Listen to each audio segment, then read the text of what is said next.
এই সুখের মোড়ে বই উৎসব হয়েছিল।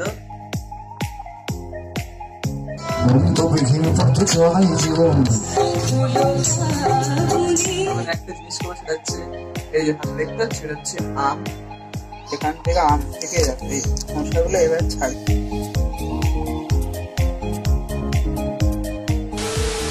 Hey viewers, welcome back to another video of my channel. আশা করি তোমরা সকলে খুবই ভালো আছো, আমিও খুবই ভালো আছি। আজকে একটা ডেইলি লাইফস্টাইল ব্লগ নিয়ে তোমার সকলকে স্বাগত জানাচ্ছি। তো জানি ব্লগ দিতে মানে কিছু কারণের জন্য লেট হয়ে যাচ্ছে, মাঝে মাঝে তো দেওয়াই হচ্ছে না, কিন্তু যাই হোক আজকে ব্লগ নিয়ে আমি চলে এসেছি এন্ড আজকের এই ব্লগটা যতটা সম্ভব আমি ভালো করার চেষ্টা করব। তো বাই দ্য ওয়ে এখন হচ্ছে ব্রেকফাস্ট খাওয়ার সময়। চলো ভিউয়ার্স তোমাদের এখন দেখিয়ে দিই যে আজকে ব্রেকফাস্ট আমি কি খেতে চলেছি। তো চলো যাওয়া যাক। এন্ড চ্যানেলটাকে তোমরা যারা এখনো সাবস্ক্রাইব করনি তারা চ্যানেলটাকে সাবস্ক্রাইব করে ভিডিওটাকে লাইক করে দেখা শুরু করে দাও। তো চলো লেটস গেট স্টার্টেড। যে আজকে সকালের ব্রেকফাস্টটা আছে আমার এখানে ব্রেড এন্ড এখানে রয়েছে মেয়োনিজ। তো এটা হচ্ছে আমার একটা ফেভারিট খাবারই বলা যেতে পারে। আজকে সকালে ব্রেকফাস্ট আছে, এটা ব্রেকফাস্ট কমপ্লিট করে ব্লগটা কন্টিনিউ করছি এন্ড তোমরা দেখতে থাকো। দেওয়ালের কালার গেঞ্জির কালার ম্যাচ হয়ে গেছে। যাই হোক এখন খেয়ে নি, প্রচুর খিদে পেয়েছে, তারপর দেখা যায় কি করা যায়। ব্লগে দেখতে থাকো। A few moments later. Right now viewers, অনেকক্ষণই টিফিন খাওয়া কমপ্লিট হয়ে গেছে এন্ড এখন একটা জিনিস করবো, সেটা হচ্ছে এই যে হাতে দেখতে হচ্ছে এটা হচ্ছে আম। তো এটা এখন পোড়াবো, খাবো হচ্ছে আম পোড়া শরবত। তো কি করে করছি এটা রেডি সেটাও তোমরা দেখতে পাবে এন্ড আমার সাথে সাথে তোমরা শিখতে পারবে।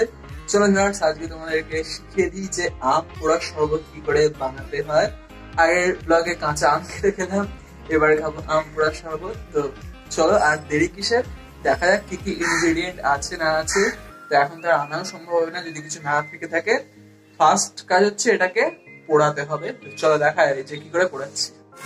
তো এখানে দিয়ে দিয়েছে এটা পোড়ার জন্য। দেখতে পাচ্ছ ভিউয়ার্স গরমের অবস্থা খারাপ, পুড়ে পুড়ে দেখা আমটা কতক্ষণ পোড়ে, তারপর নেক্সট প্রসেস দ্যাট।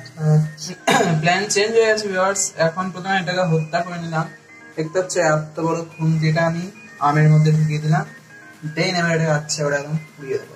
সেই দেখো এখানে আমটা পুরো পুড়ে গেছে। তো এইরকম ভাবে পোড়াতে হবে, তাহলে আম পোড়া শরবত করা হবে। তো এখন এটা একটা ঠান্ডা জলের মধ্যে দিয়ে দেবো যাতে আমটা ঠান্ডা হয়ে যায়, দেন খোসা ছাড়। দেখতে থাকো প্রপার না। এখন দেখতে পাচ্ছ ভিউয়ার্স আমটা ঠান্ডা হয়ে গেছে এন্ড এখন এখান থেকে আম থেকে দেখো এই খোসাগুলো এবার ছাড়িয়ে নিতে হবে। দেন তারপর কি করতে দেখাচ্ছি, ভালোভাবে পুড়লে মানে ভেতরটা ভালো মতন সেদ্ধ হয়, এটা হচ্ছে মেন ব্যাপার। দেখতে পাচ্ছ খোসাগুলো কত সহজে উঠে আসছে। তো ভালোই পুড়েছে মনে হচ্ছে। আর ফার্স্ট টাইম কিন্তু আমি আম পুরো শরবত তৈরি করছি, দেখা কেমন হয়। এখন পুরো খোসা ছাড়ানো হয়ে গেছে, এবার এইটাকে ভালো করে কি করতে হবে। ঠান্ডা হয়নি দেখছি ব্যাপারটা, তাও আমি চটকে একদম জুস বানিয়ে নিতে হবে। এটাকে একটু ঠান্ডা করি। তোমার দেখছি ধোকা দিয়ে দিল আমাকে। আমটার খোসার দিকটা দেখছি ঠান্ডা হয়ে গেছে, কিন্তু বাকিটা ঠান্ডা হয়নি, তাই হাতটা পুড়তে পুড়তে বেঁচে গেছে। এখন আমটা ঠান্ডা করি, দেন বানাবো আম পোড়া শরবত। তো দেখাচ্ছে আমটা চটকে মেখে নিয়ে তারপর গল্পে কন্টিনিউ করছি। তো এই যে এখানে দেখতে পাচ্ছ আম পোড়াটা পুরো ভালো মতন মাখা হয়ে গেছে। এই যে তোমার চামচ দিয়ে দেখাচ্ছে পুরো একদম এইরকম হয়ে গেছে। তোমরা চাইলে এটা মিক্সিতে পেস্টও করে নিতে পারো। অ্যান্ড এখানে আমি চিনি অ্যাড করে নিয়েছি গ্লাসের মধ্যে।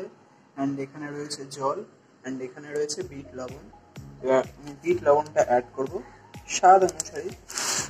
এক হাতে ভিডিও করা, এক হাতে ক্যামেরা করা কত ঝামেলা, আর তোমরা তো লাইকই করো না।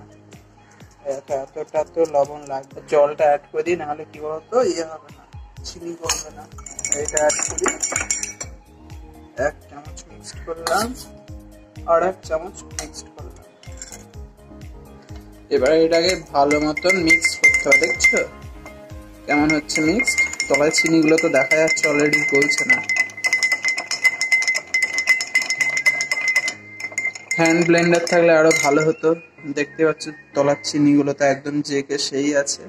তো চিনিগুলো একটু গলুক, অপেক্ষা করতে হবে, না হলে আর কিছু করার নেই। ফাইনালি এখানে রেডি হয়ে গেছে আম পোড়া শরবত। তোমরা হয়তো ভাবছো যে আমের ছিলকেগুলো কোথায় গেল? এই দেখো, আমি এটা ছাঁকনি দিয়ে ছেঁকে নিয়েছি। তোমরা এটা দিলে দিতে পারো, তখন খেয়ে দেখি কেমন হয়েছে। এবার হচ্ছে সেই মুভমেন্ট। তো এতক্ষণ খাটনিটা কি আমার সার্থক হলো? এই গরমে কি একটা ভালো রিফ্রেশমেন্ট আমি পাবো এটার মাধ্যমে? দেখা যাক, একমাত্র এটা খেলেই বোঝা যাবে। খেয়ে দেখি। এই যে হাতে রয়েছে আমার আম পোড়ার শরবত।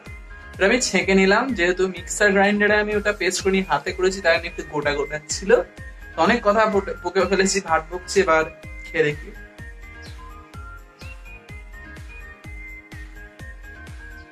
একটু কেমন কেমন লাগছে, কিন্তু ভালো লাগছে খেতে। তো এর মধ্যে লেবুর রস, পুদিনা পাতা, ধনে পাতা এসবও কিন্তু দেওয়া যায়, কিন্তু কোনোটাই বাড়িতে ছিল না অ্যাভেলেবেল এই মুহূর্তে। অ্যান্ড পাতি লেবুর যা দাম তোমরা তো জানোই, এত দাম দিয়ে কি করে আনবো আমি? তাই জন্যই আম পোড়ার শরবতে আমাকে খেতে হবে। তা খাই এখন, অনেক বক বক করে হচ্ছি। যাই হোক, তোমরা কিন্তু এইভাবে বানিয়ে খেতে পারো, ভালো লাগবে বেশ, আমি কথা দিচ্ছি তোমাদেরকে। তো যাই, এখন যা রান্নাঘরটা যা নোংরা করে ফেলেছি, এবার সেগুলো আমাকে একটু গুছিয়ে রাখতে হবে, নাহলে তো মা একদম যা করবে বোঝা যাচ্ছে। তো সেগুলো করে নিই, আরো টুকটাক কিছু কাজ আছে, সেগুলো করে নিয়ে ব্লগটা আবার কন্টিনিউ করছি।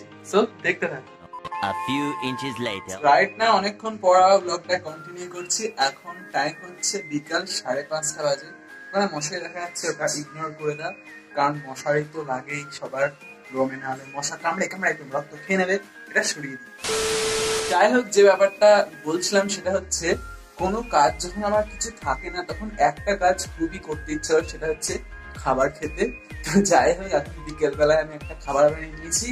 তো কি খাবার বানিয়েছি চলো আগে সেটা তোমাদেরকে দেখিয়ে দিচ্ছি। এখানে আমি বানিয়েছি ওটস ম্যাগি, যেটা হচ্ছে খুবই হেলদি খাবার, ম্যাগির থেকে হেলদি, কারণ এটা পুরো ওটস দিয়ে তৈরি, এটা ময়দা দিয়ে তৈরি নয়। এটা কি কাইন্ড অফ ফুড ব্লগ হয়ে যাচ্ছে? জানি ফুড ব্লগ হয়ে যাচ্ছে, সকাল থেকে খাবারই দেখিয়ে যাচ্ছি।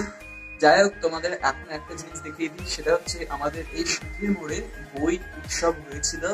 সেখানে প্রথম দিন কে এসেছিল জানো? সেটা হচ্ছে অনুষ্কা পাত্র, যে সারে গামা পা অনুষ্ঠানে পার্টিসিপেন্ট ছিল। তো তার কিছু গান দেখে নাও, আর সেদিন কি করেছিলাম সেটা দেখে নাও।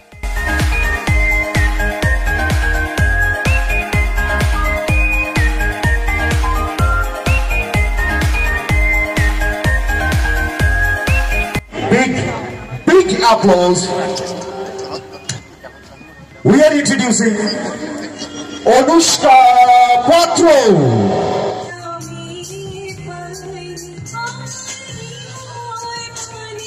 অনুষ্কা পাত্রকে বরণ করে নেওয়া হচ্ছে বরনগর বই উৎসব 2022।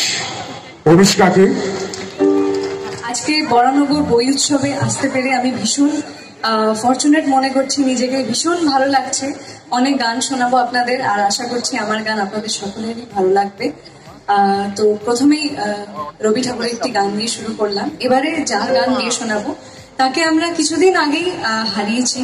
আমরা কিছুদিন আগে অনেক নক্ষত্র পতন হতে দেখেছি, তাদের মধ্যেই আমি কিছু শিল্পীদের ট্রিবিউট জানাবো। যেমন এই গানটি একটি বাংলা আধুনিক গান, সেই গানটি গীতশ্রী সন্ধ্যা মুখোপাধ্যায়ের গাওয়া একটি গান, সেই গানটি এখন গিয়ে শোনাচ্ছি।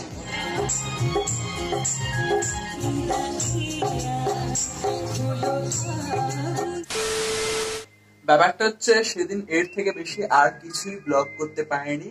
ভাবছিলাম পরের দিন ব্লগটা আরো ভালো করে করব, কারণ পরের দিন নচিকেতা চক্রবর্তী আসার কথা ছিল। তো সেদিন গেলাম, দেখো সেদিন কি হলো।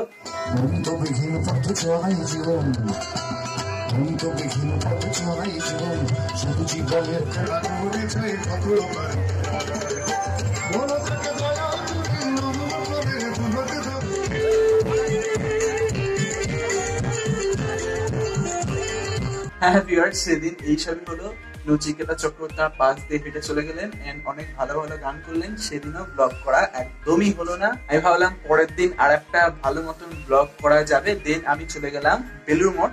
তো বেলুড় মঠে গিয়ে যে ব্লগটা করলাম সেটা দেখে নাও।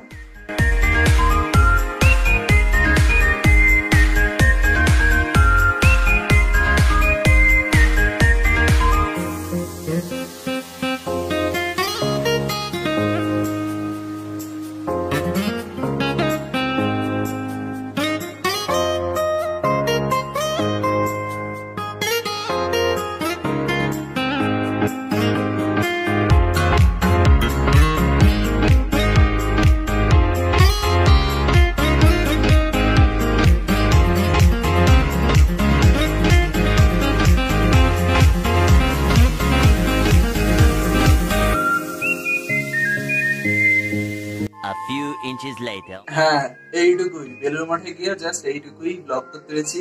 এই আম গাছটা দেখাতে পেরেছি তোমাদেরকে। এই বিবেকানন্দর এই আম গাছটি লাগিয়েছিলেন স্বামী বিবেকানন্দ। তো বেলুর মঠে এর থেকে বেশি আর কিছু ব্লগ করতে পারিনি। দেন হচ্ছে আজকের এই ডেইলি লাইফস্টাইল ব্লগটা করছি। তো যাই হোক ভিউয়ার্স, এখন প্রচুর খিদে পেয়ে গেছে এই বকতে বকতে, এন্ড আমার ম্যাগি ওটস ম্যাগি এদিকে ঠান্ডা হয়ে যাচ্ছে। তো এটা এখন খেয়ে নিই, দেন ব্লগটা আবার কন্টিনিউ করছি, দেখতে থাকো।